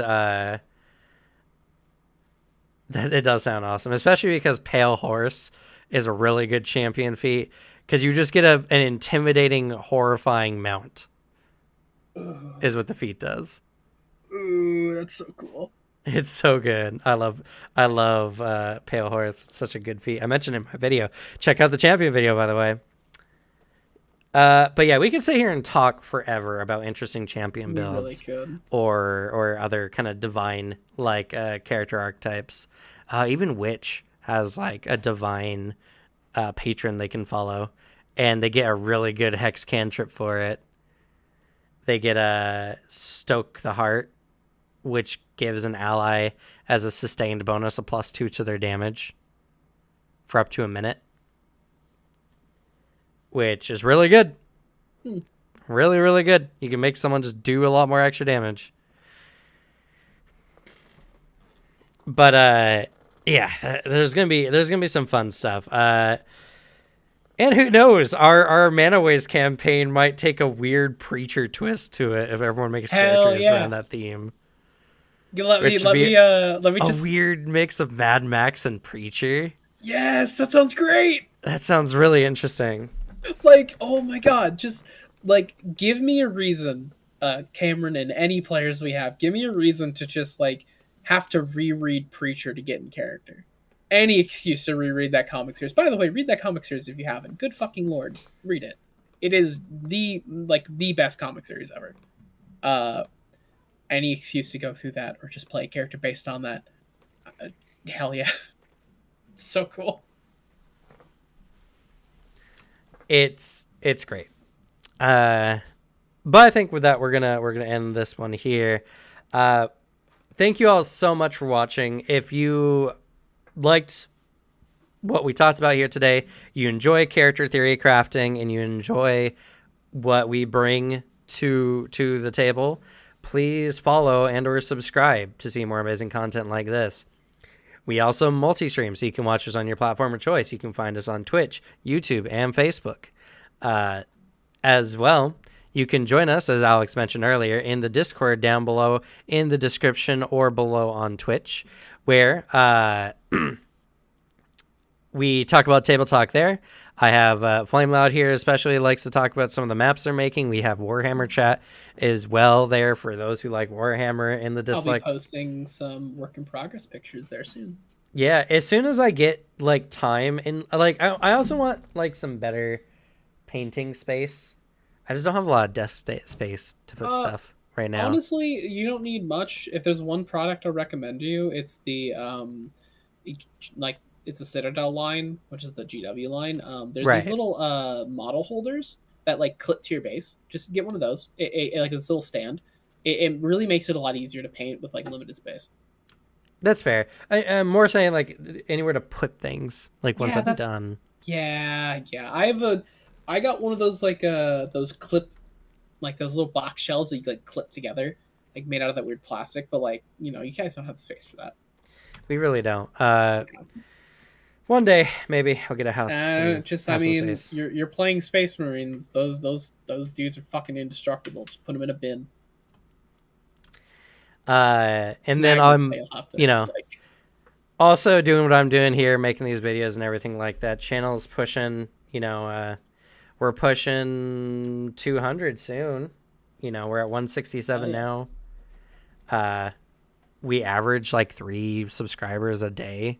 So, give me 10 more days, maybe a little bit more than that, and we might be hitting 200. Which is very exciting. The videos have been doing phenomenally well. I'm very happy people are liking the videos. I'm glad that there is conversations happening in the chat of those videos as well. Though most of them are negative, there's still some good positive ones. And I'm really hoping that this is helping make a difference for some people who really like these kind of games. Because I love tabletop, I've dedicated so much of my time and energy to it that I just want to share that with everyone. And even if it's just something is giving you interesting ideas for characters to play with and expand on, that can be a lot. I help a lot of my players in my games refine their character ideas and make some very interesting concepts that they then go on to make themselves. Or make it their own is what I mean. But yeah, and check us out tomorrow at 4 p.m. Pacific Standard Time, as we will be playing Shadows That Laugh and doing some fun stuff in the jungle. The last few sessions have been phenomenally fun. Shadows That Laugh has also been getting a really decent viewing. Typically about like 30 people come by every week and watch the videos, which is pretty good for live play content, honestly. Yeah. And we're growing, and this is going to become something bigger and bigger as time goes on. And anyone who's commenting in the chat, I won't forget all the help that you've done, and I'm glad that you're sitting here making the chat more interesting. And I don't know, just feeling good, feeling like things are actually starting to work out now for me, a year into doing this kind of stuff. And we'll see where we are a year from now. But anyway, thank you all so much, and let's go ahead and say goodnight, Alex. Good night, Alex. Good night.